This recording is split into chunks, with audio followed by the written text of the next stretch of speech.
Good evening, everyone. We are starting right on the dot because we have a lot to get in tonight. My name is Jennifer Fabi, the Dean of the CSU San Marcos University Library. And as we begin this evening's program, we acknowledge that this virtual event is taking place throughout the unceded territory of California, home to nearly 200 tribal nations. And we acknowledge and honor the original inhabitants of our various regions. A land acknowledgement is a critical step toward working with Native communities to secure meaningful partnerships and inclusion in the stewardship and protection of their cultural resources and homelands. Let's take a moment to honor these ancestral grounds that we are collectively gathered upon and support the resilience and strength that all Indigenous people show worldwide. I am currently joining you from my home in San Marcos, which is on the traditional unceded territory of the Luiseño Payakumwitcham people. Thank you. The Context Exhibit series has been supporting student learning and research through art installations for the past 16 years. Library exhibits have explored a wide range of topics, including immigration, veterans, sustainability, globalization, homelessness, and the prison industrial complex. Students and classes from across the colleges use each installation to provide additional context to their research and class discussions. Over time, context has become inextricably linked to our library's mission to provide a just and inclusive space to showcase the creativity and have the types of conversations that will happen this evening. Tonight's event is especially poignant as we round the corner to a year of our campus being primarily virtual due to the COVID-19 pandemic. Yesterday, President Biden spoke to the now 500,000 lives lost in the United States due to the virus and the exponential impact of each of these lives lost. I'd like to give thanks to our library's head of special collection, Sean Vicentainer, who took a seed of an idea for the Together Apart COVID-19 Memory Archive and nurtured it to thrive. Much gratitude has been expressed to the many people in our library who have worked on this exhibit and tonight's event. It is my job tonight to express thanks to our many campus and community partners who have spread the word about this archive, and to CSUSM President Dr. Ellen Neufeld and Provost Dr. Carl Chemnitz for their support of this initiative and attendance at tonight's event. We have a lot of community members joining us, and it would mean a lot if you would take a moment to connect with us on Facebook, Twitter, Instagram, or LinkedIn by searching for CSUSM Library at the platform of your choice. And now I will pass it over to Dr. Tony Olivas, our Engagement and Inclusion Librarian, who oversees our Context Exhibit series and will be moderating tonight's panel discussion. Thank you, Dean Fabi, and thank you all for attending tonight. It is my pleasure to introduce our panelists for this evening's discussion. And if you, the audience, have any questions for the panelists, please enter them in the Q&A section down below. And around 6:45 p.m., we will get to as many questions as we possibly can. But for right now, I need to introduce Sean Vicentainer. He is head of special collections at CSUSM, which is the library department in charge of the university's archives and collects the cultural heritage and history of the North San Diego County region. Amanda Lanthorn is the assistant head of special collections and university archives at SDSU Library, where she works to preserve and provide access to materials of historical and cultural value. Anna Culbertson is head of special collections and university archives and a rare books librarian at San Diego State University. Dr. Tina Zarpour is the vice president of community engagement, education, and collections at the San Diego History Center, where she's worked for the past 6 years, and she oversees programs, exhibitions, museum-wide initiatives, and the research archives and collections. Judith Downey is Special Collections and History Librarian at CSUSM, as well as curator of the Brewchive. a special collection preserving San Diego craft brewing history as it happens. Ernest Cisneros is a freshman at CSUSM pursuing a social sciences degree and a special collections student assistant. And Professor Susie Landcastle is a professor of literature and writing and affiliated faculty in our ethnic studies program, where she serves as a founding faculty member, and her current research is on the Ahkeen Diary, written by the mayor of San Diego's first Chinatown. So thank you very much for being here. Sean, can you talk a little bit about how the Together Apart archive came to be? Sure. Thank you, Tony, for the introduction. And I want to apologize in advance if people can hear my daughter. She's not having it about something at this moment. So I think, as archivists, you kind of get attuned to wearing your archivist hat 24/7. And so when, Kovid came to Washington State and into New York about a year ago, it was apparent that this was going to be life-altering. This is going to be a life-altering experience. And meanwhile, when this happened, we were planning for the shift to virtual instruction here at CSUSM. We were understanding that there was going to be a campus closure and probably statewide mandates coming. We're doing the shopping to prepare for these looming shutdowns. We're watching the news, juggling all of the stress that was happening. And, in the back of my mind, and I imagine that probably many of the people on this panel as well, I had the same experience. I was thinking about, what can we be doing to collect this historic happening? So the idea of Together Apart originally, in my mind was very different. And it really took its shape from a suggestion from somebody outside of our department, Jamie Higgins, who's the library's public affairs communications specialist. Wrote Dean Fabby asking questions about, what we were doing to document the pandemic in real time.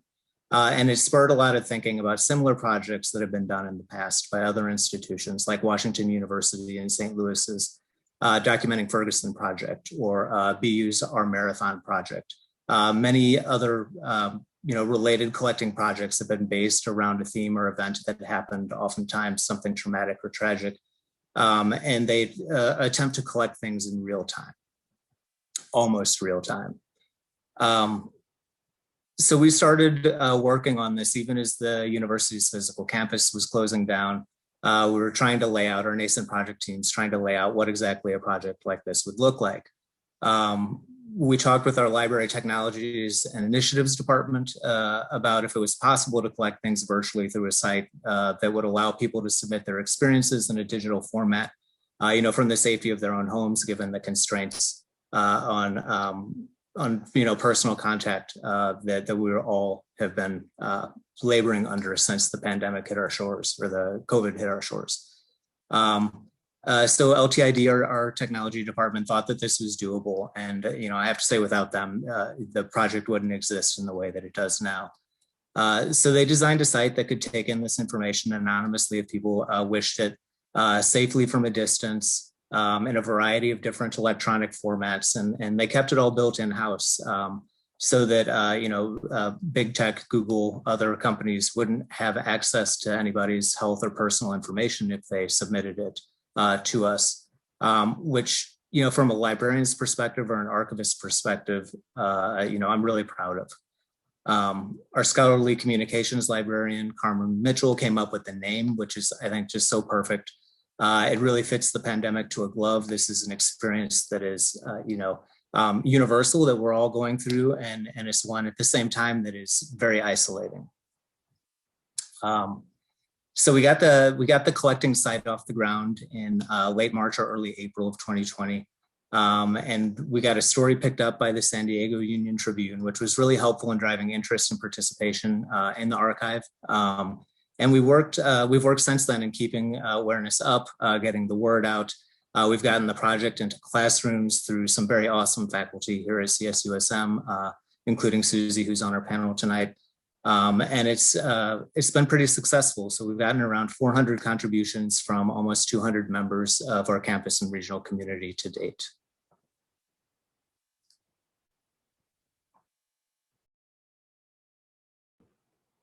Thank you so much, Sean. You have a daughter in the background and I have dogs. So sorry that I kept having to go down and pick one up, but let's move on. Amanda and Anna, can you talk a little bit about the SDSU COVID-19 Memory Project?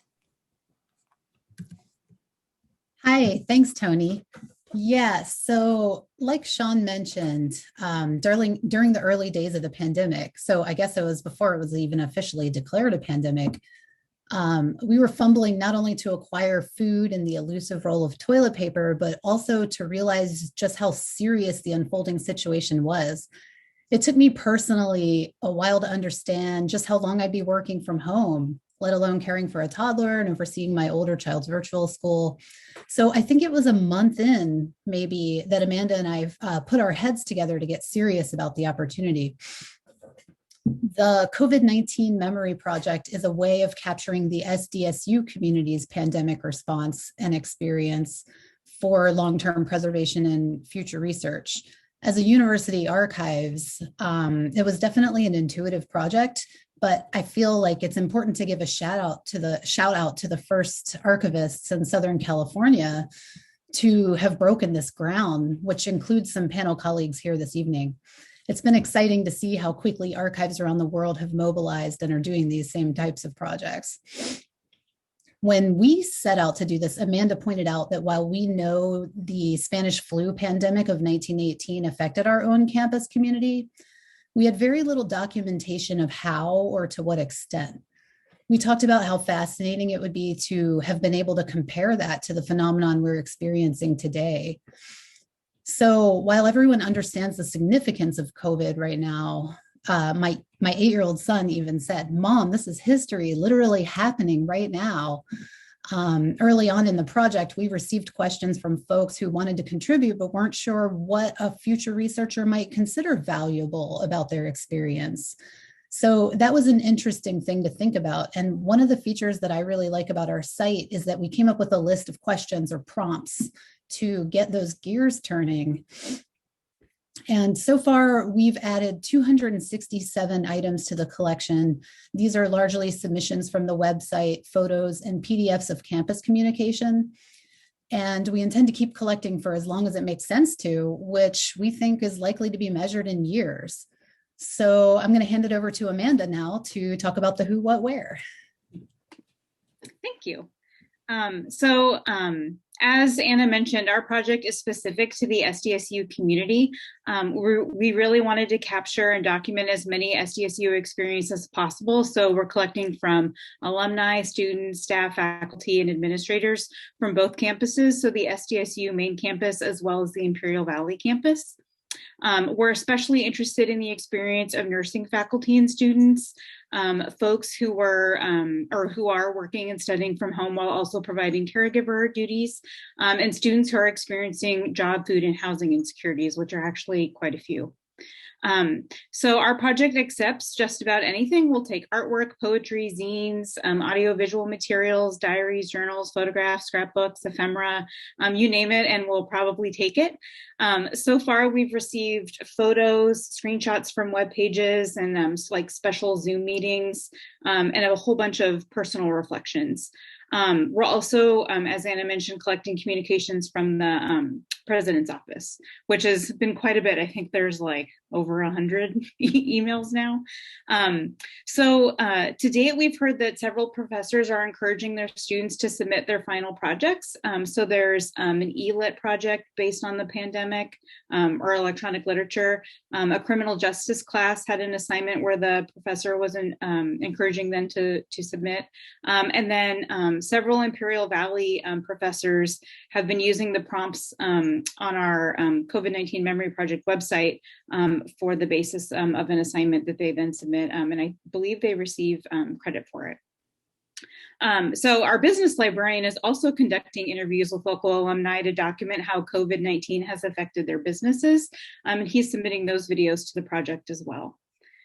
So things that we don't want are anything with privacy and confidentiality issues. So materials that fall under HIPAA, so things that are that deal with health and medical records, FERPA, so grades, things like that.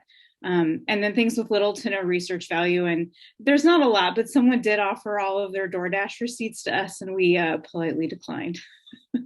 As Anna mentioned, there is no timeline. We're continuing to take materials on a rolling basis.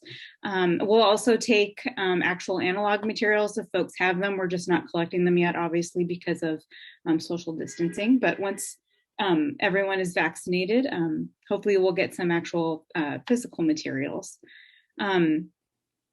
So some of our terms and conditions, contributors are allowed to revoke permission at any time. We understand, that this is happening at a time where emotions are high. And so if, people decide to contribute and then later change their mind, we totally understand. We're happy to take it down.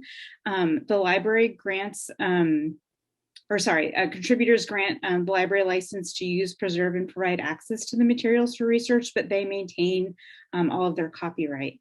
Like CSUSM, we haven't, unlike CSUSM, we haven't made any submissions publicly available yet. Since the pandemic, our department has decreased in size, so we're very short-staffed. But we did recently start moving submissions out of LibWizard, which is the software we use to collect the contributions, and we're moving those materials onto our digital project server. And we're hoping that by summer, we'll be able to start uploading things into our public-facing digital repository. And before we do that, Anna and I will also be reviewing all items just to make sure that everything meets our criteria, that they're relevant to the project, and to ensure that nothing private or confidential accidentally makes it online.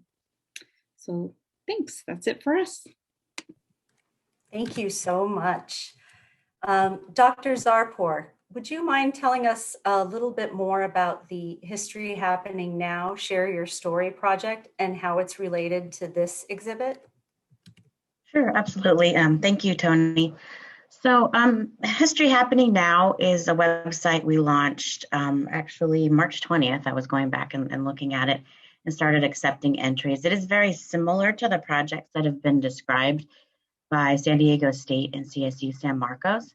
I think the same kind of impetus of sort of realizing that this is a historic moment and that it was on archives and museums to start really collecting things. This was prompted by our CEO and definitely helped and spearheaded by our marketing department that really helped to spread the word. So working with our graphics vendor and our website vendor to kind of just get the pieces in place and then help to publicize it. So to date, we have about 400 entries. They span all across San Diego County, including some outside of San Diego County. We've asked a range of different questions. So we can kind of tell what we've asked, like for instance, what neighborhood people come from. We collect their year of birth and also the year that they or their family came to San Diego. Since our focus is to tell broadly the diverse story of San Diego, past, present, and future, we tried to, the questions that we asked and angle we sort of asked them all related to that. Some of the other questions we asked is, what's your occupation? Can you suggest a title? We kind of put it in terms of that they were submitting a story. So you can see the share your story, right? It's easy for them to think about sharing stories versus thinking about contributing to an archive or contributing to a collection. So suggest a title for your story. Question along like, how has your daily life changed? How has your neighborhood or social circle responded to this? And has it changed your perspective about living in San Diego? And then we also, if they wanted to they wanted to upload video or images, that was a possibility as well, as you can see from this site. So in terms of things that we collected, it's definitely, if you look at the bulk of the 400, it's very much along the idea of first person narrative, the idea of snapshots, extremely personal things, and sometimes not so personal. So people that have a range of things that are kind of happening to them as they're experiencing it, and being also very reflective on it, about it. So, and then just a little bit about who we are. The San Diego History Center is a 92-year-old institution. So this is the first time I can say that we've embarked on real-time documentation, at least in the digital sphere. So of course, digital made sense for a lot of reasons that have been outlined already. And we're, as a 92-year-old institution, we've been collecting for that long. So that doesn't, the things that we collect aren't always things that are happening in the moment. And this is one of those projects that has, for sure. And in terms of next steps, so I think what we want to do is also kind of look for gaps and look for holes from parts of the community that we haven't heard from. We have, as I mentioned, a range of ages. Within that, quite a few students, but I'd like to hear from people in the first responder category, people that have worked in fields that, maybe they don't have time to come home and fill out a survey. So that's going to take a little bit more work to kind of get to that. We'd love to be able to follow up with some oral histories and some kind of those more formal methods of collection as well. So, thank you so very much. Our next question. Oh, goodness. I'm trying to figure out why there's that feedback. Okay, it's gone. So for my archivists here, what do pandemic collecting projects mean for our communities, and what submissions have you found to be the most profound or revealing?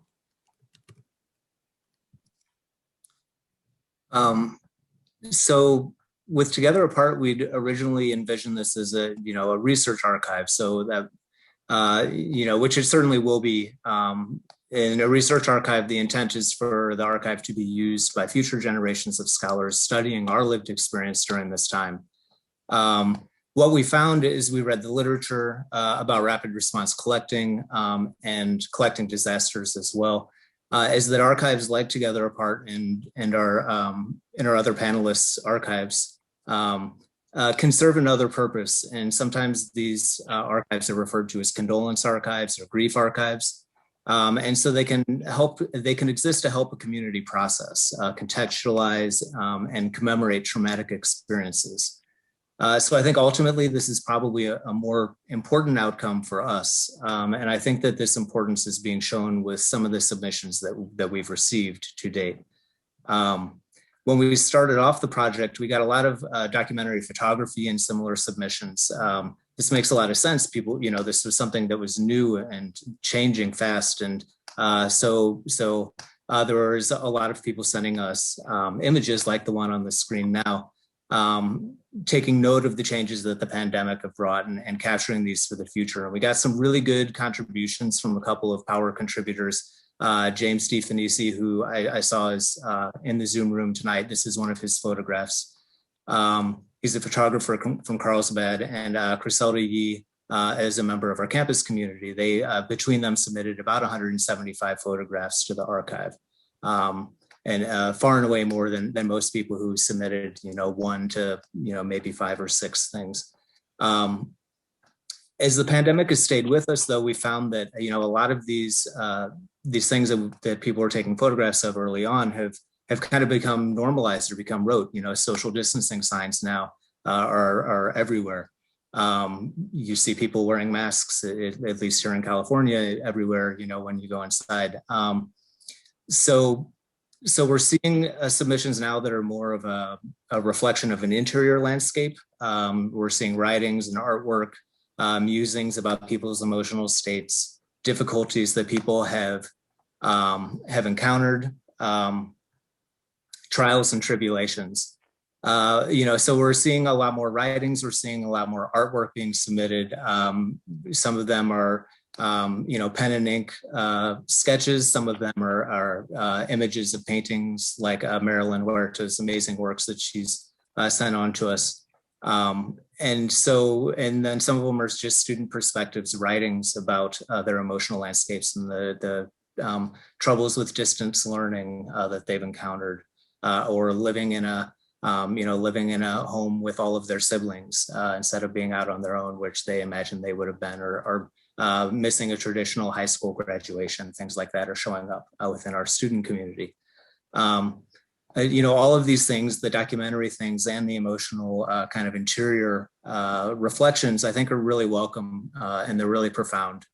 And I think, certainly the most difficult things are when somebody is speaking to loss, whether it's lost opportunities or lost jobs or lost loved ones. And they're really difficult to read, these submissions, but I think they're really important for the process of grief and commemoration. And one of the purposes of which our archives can serve.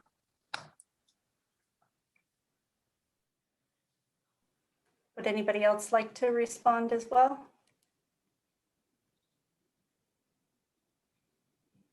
Okay, all right, Judith, how has this pandemic affected the breweries in San Diego County? Well, very hard. A lot of breweries operate on extremely thin margins, and I'm talking about craft beer, very small operations. It may be the owner is also the brewer. He may also work on the tap side, serving customers and everything. So he's doing it all. And just to even operate a brewery is very expensive. It's a huge investment, and the profit margin is extremely thin.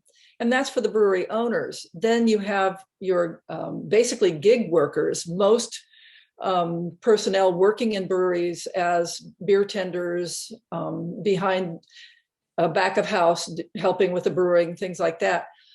They don't have a big financial investment in the business. They also don't have a lot of safety net. And so when the breweries were forced to close by the stay-at-home order, they were thrown out of work. And these are people that work maybe 2 and 3, maybe even 4 part-time jobs. And for them, it's a work of passion. They very much believe in the creativity of beer, which may seem very odd, but they also live for the social aspects of the craft breweries. We actually have it's a little hard for me to talk about this because I feel so bad for everybody, but I've talked to a lot of people virtually, generally, or of course at social distancing, and there's a lot of expression of loss. And we are trying to capture this through a subset of the Together Apart effort we're doing at Cal State San Marcos, with a very special subset called A Glass Half Full. We wanted to make it positive, thinking that the glass is half full, that we're going to come out of this stronger and more together as a community than when we started. Although the San Diego craft beer community is incredible. They're very supportive of each other, very socially oriented, very supportive of people who are out of work. There's hospitality support going on through a number of the breweries and such, but there's been very little response to Glass Half Full. And I think part of it is because there's so much difficulty in processing what's happened to them. They've lost jobs, they've lost people who connections with people that they considered family rather than customers. They're scrambling, trying to make ends meet. Much as students have, they've had to maybe move home or move out of the state to leave the community that they've loved in San Diego and watched it build. But I've also watched breweries close. Businesses just have to close their doors. And that's unfortunate. But also, interestingly, during this tough time, there have been about an equal number of breweries that have opened in San Diego County.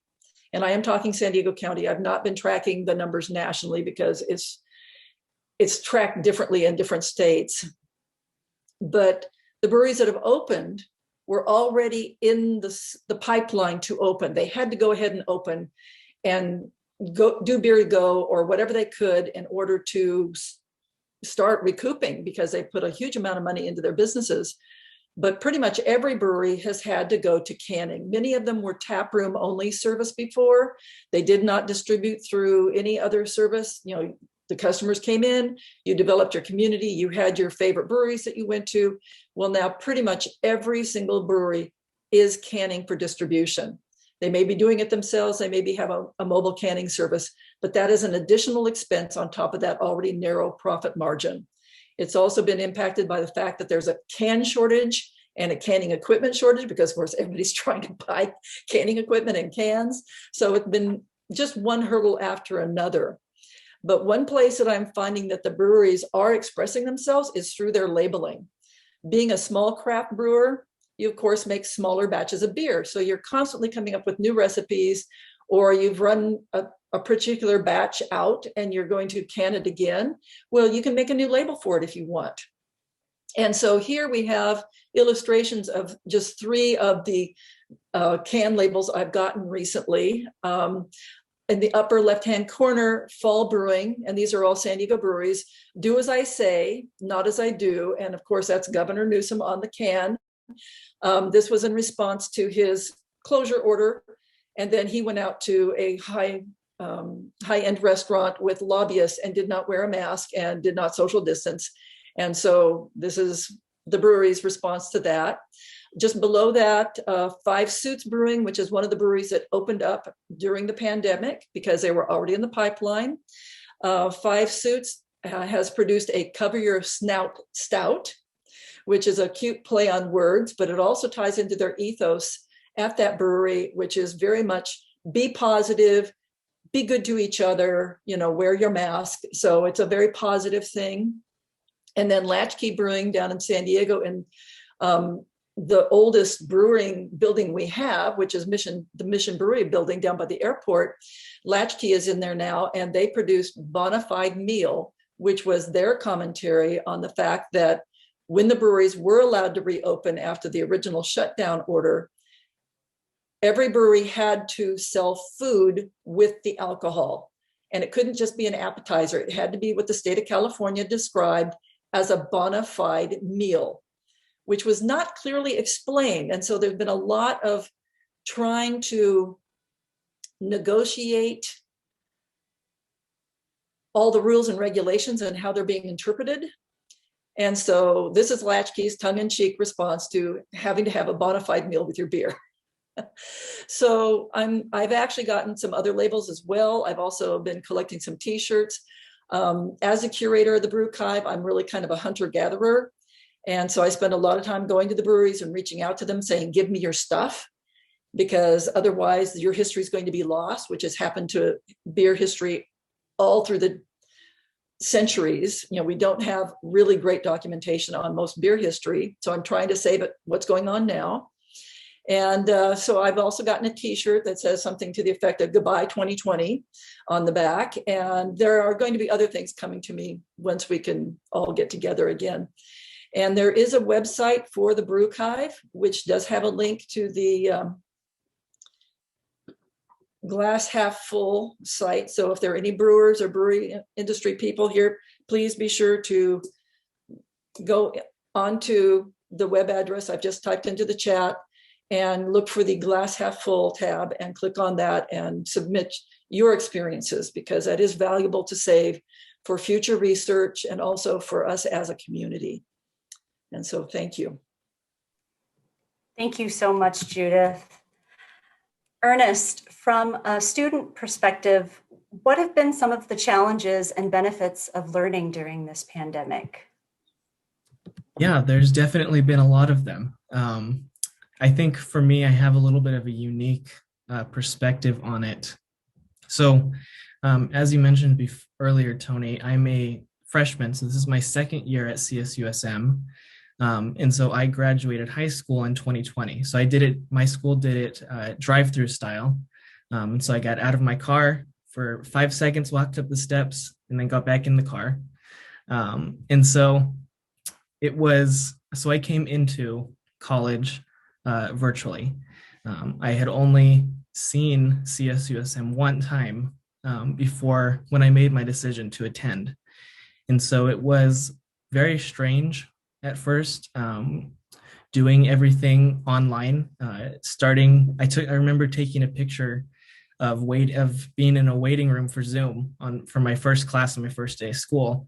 And that was my first day of school picture, was waiting in a Zoom waiting room. And so it was very odd, starting off like that and trying to get to know my teachers and other classmates. And it really didn't happen, getting to know my teachers and classmates as much as there was push for interaction. It was sort of awkward and very strange and new to so many students and teachers. Still, we're getting used to how to use Zoom. I remember many of my teachers having difficulty starting Zoom meetings. They'd start one and then they'd get kicked out of the Zoom meeting, and they'd have to come back a few minutes later, and it would happen a couple of times. And so, of course, we were all understanding because it was so new to all of us. And now that I'm in my second semester, I've sort of gotten the hang of Zoom and online classes, but it's a different kind of physical and mental toll than taking in-person classes. It feels like there's a lot more work, and sometimes even a little bit more pressure to do the work and to stay in the classes, because it's very easy to get distracted here at home. I live at home, my hometown of Colton. So it's about 2 hours away from San Marcos. And so it's very easy for me, and I imagine it is for other students who are living at home with the rest of their families all being stuck at home as well, to get distracted, or to try to have to do something else to help out with the family. And that takes a lot away from the learning. It takes a lot away from staying in class. And Zoom makes it really easy to have less interaction during class time. There's these two magical buttons of stopping our video and muting ourselves. And so it's really easy to disconnect from class and from school. And I've found myself doing that sometimes. And I think it's a lack of motivation that comes around sometimes. And I think we all feel it, to get up out of our bed and go into our office or over to our desk setup, in and out for almost a year now of being from home. And so that's really been the downside of starting college for me, and continuing. But I think there are some benefits. I've tried to see a lot of the positive through this. Positive is that while we're all at home, we're being safe. Hopefully all of our families are being safe as well too. I'm totally on the side of science. And so I'm happy to stay home and to stay safe as long as necessary, so that we can have lots of fun when we can come back together in person. And it's sort of a back and forth about classes online. There are definitely some disadvantages to doing them, like I stated, disconnecting, the lack of human interaction. But there's an opportunity to sort of learn at your own pace, to learn and to take what you need from classes and from teachers. While it may be a little bit intimidating taking a class online and having that less human interaction, I think it provides an opportunity for students who want to be even more engaged, to easily reach out to professors and to other students, to get on Zoom calls, to make group chats and text, and group FaceTime calls, all of that. And so I think there's definitely an opportunity for more interaction. You just have to really want it. You have to go out and take the first step to getting it.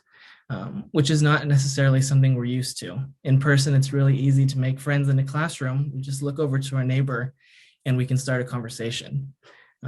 So I think that there's a lot of positives and negatives to it.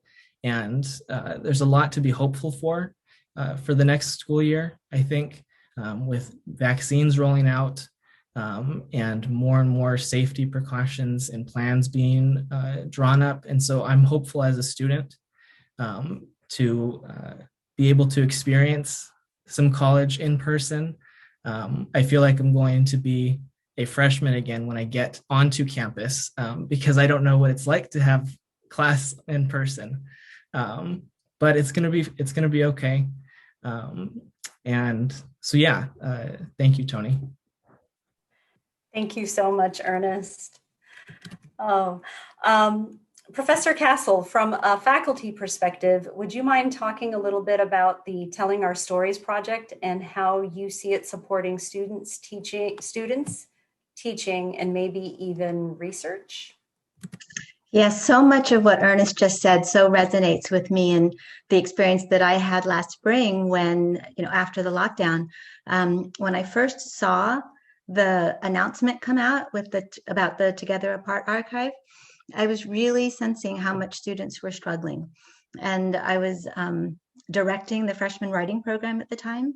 And students were really struggling, as Ernest said, with motivation for getting their assignments done, for continuing with the class in a meaningful way. And we know that they were also really struggling emotionally. Many of them had moved home. They were in different environments than they were on campus. So, and of course, all of us were struggling with just the nature of the pandemic itself.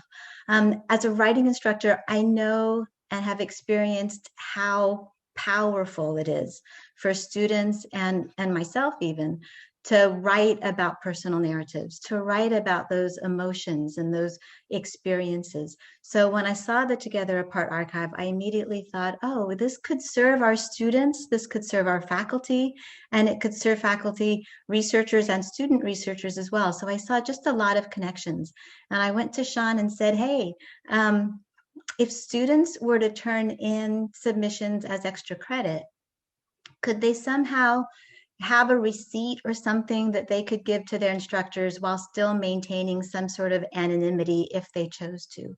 So Sean came back and said, not only, yes, I can figure that out, but why don't we cater a website to students and faculty that will make it even more accessible for them?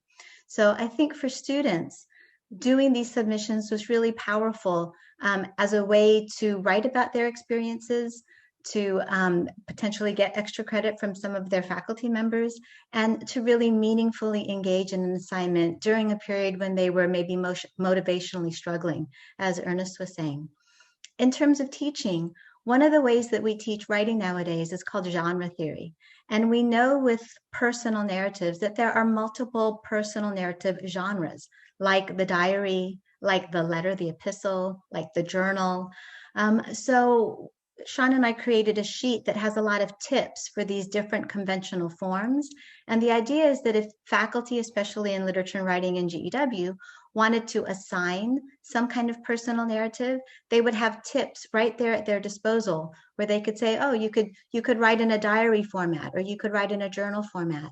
And then the idea is if you can learn how to write in one format, then those are transferable skills. You can learn how to write a business letter in that format, or try to figure out the proposal format and write in that format. So I think writing in genres is a really important pedagogical skill, and one that we could use this archive to help, kind of advertise. And again, we created a separate page on the Telling Our Stories website where there were a lot of tips. And I understand some faculty in liberal studies are in fact outside of literature and writing are using some of those tips for their classes and class assignments.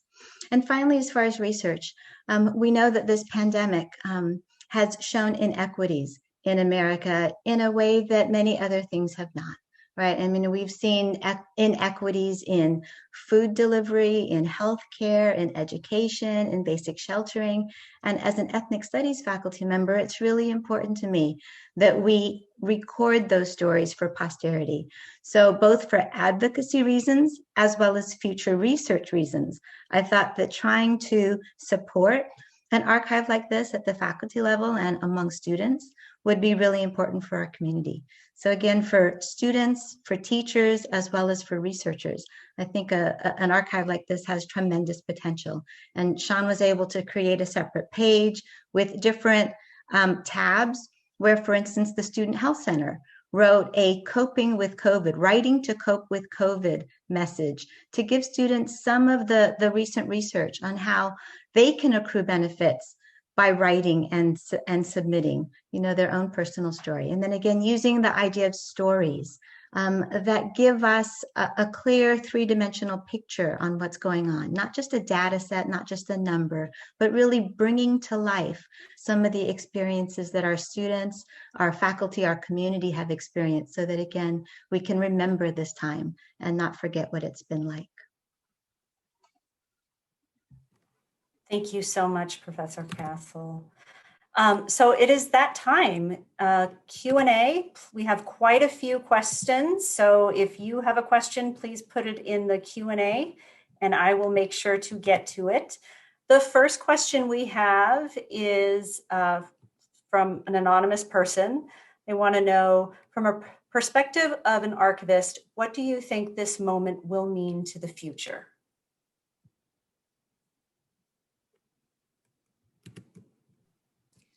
I have a little bit to say about that.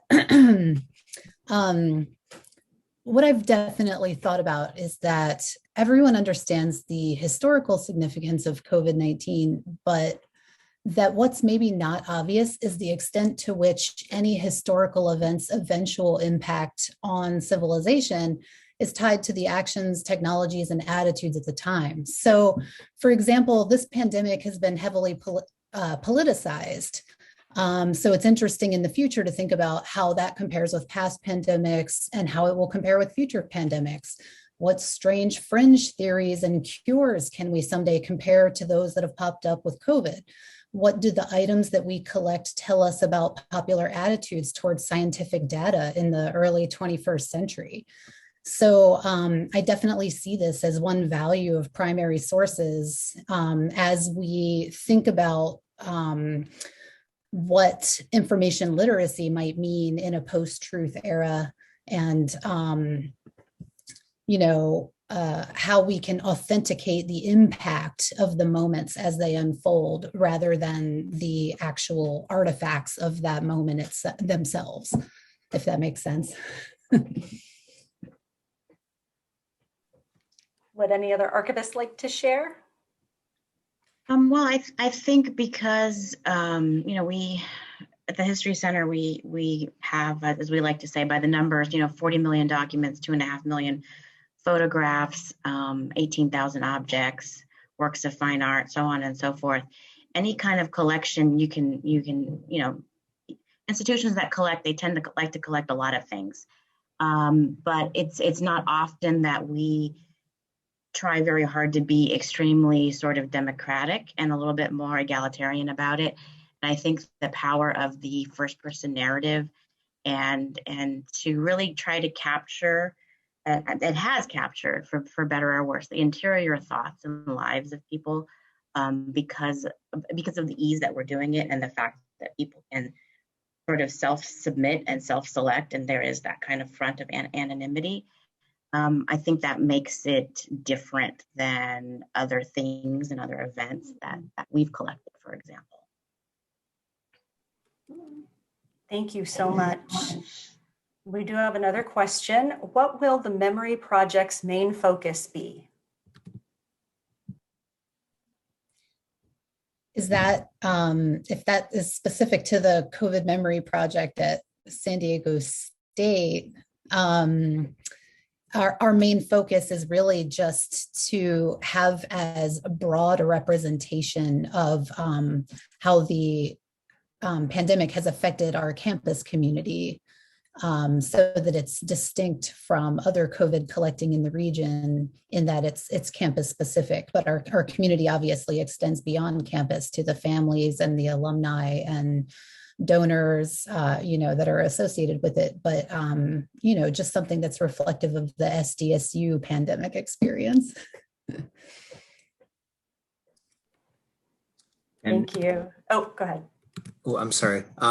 And just to talk a little bit about our collecting scope, we're collecting North County, San Diego. So it's people that live, play, work, and study within North County. And we anticipate that in the long term, this collection will be, I mentioned a research collection, so it will be used for generations for researchers to, try and figure out what was happening during this time well into the future. And in the nearer term, things like this exhibition that we're putting on, will be a way for us to connect with our community, both our campus and our regional community, and allow a way for us to interpret and contextualize and commemorate what's happening. Thank you very much. Another question we have is, are there plans to have the archive be searchable based on keyword? Yes, for SDSU there is. When it goes into the public-facing digital repository, everything in there is keyword searchable, and we're hoping to give each item robust metadata so that it will be discoverable, hopefully fairly easily. I think right now we're kind of in an in-between stage. It's been public from pretty early on, but it's been a curated set that needs to get updated occasionally. It hasn't gone through the quote unquote archival process yet. And we need to wrap our heads around how to make that happen for the San Diego History Center down the line. For our project, we'll be focusing on creating what's called a finding aid, which is essentially like a really big descriptive record of what everything in the collection is. You can think of it like a catalog, essentially, of individual items that then make up a whole. We'll be tying that to a digital presence that will probably morph from the exhibition, which is a snapshot of about a quarter of the total things that have been submitted to the archive to date, into a much more comprehensive digital collection that will be keyword searchable. There's a lot of different ways to approach things without getting too much in the weeds. In addition to being keyword searchable, you can create controlled vocabularies.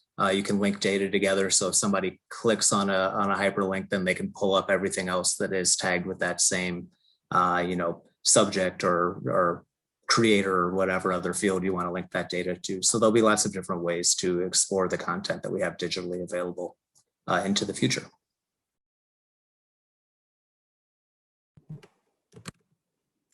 Thank you very much.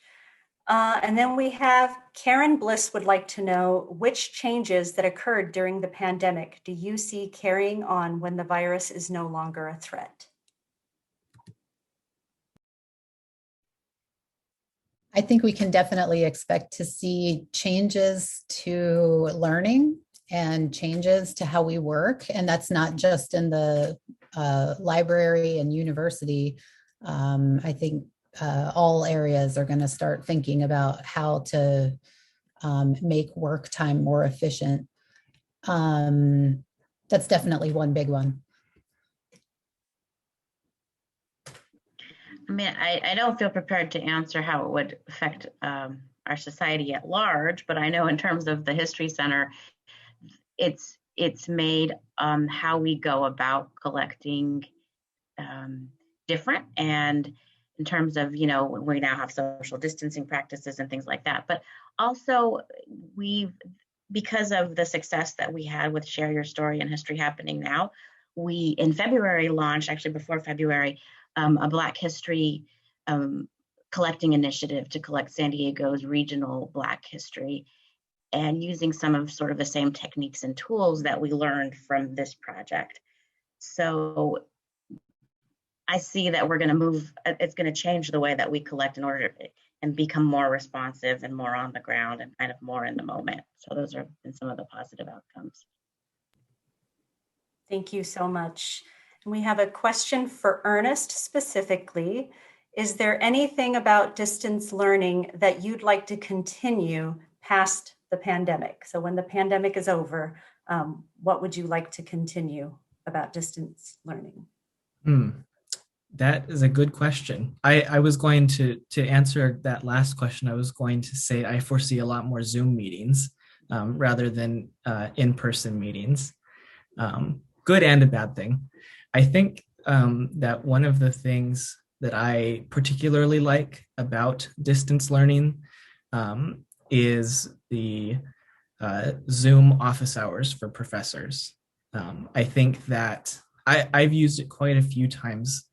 And I think that it's just a little bit less intimidating going to your professor's office in person to be able to go jump on a Zoom with them and maybe not even have your camera on, but to just talk to them without your camera on about what's going on or about an assignment. So I think that I would like to see that. And I think that might be a real thing when we do go back in person to help limit the amount of people interacting with each other, even with social distancing and wearing masks. So I think that I'd like to see that continue. Some Zoom office hours. Definitely not as much Zoom meetings as right now. I'd love to have meetings and some classes in person. But yeah. Thank you so much. And it looks like we don't have any more questions. So I am going to provide the links to all of the websites that the panelists were talking about. I just put those in the chat right now. And those are for the Context Library exhibit, the Together Apart Archive, SDSU Memory Project, and the San Diego History Center Memory Happening Now. And then Judith provided the Brewchive website as well. And I just want to thank you all again for joining us tonight. And thank you to our distinguished panelists for sharing their expertise. Like I said, to view the complete Stories and Snapshots exhibit that we talked about today, I'm going to put that separate link in the chat. And if you're interested in submitting your work to the Together Apart archive, I will put that link in the chat as well. And on behalf of the University Library and CSUSM campus, I just want to wish you all a healthy and be safe during these difficult times. So thank you again and good night.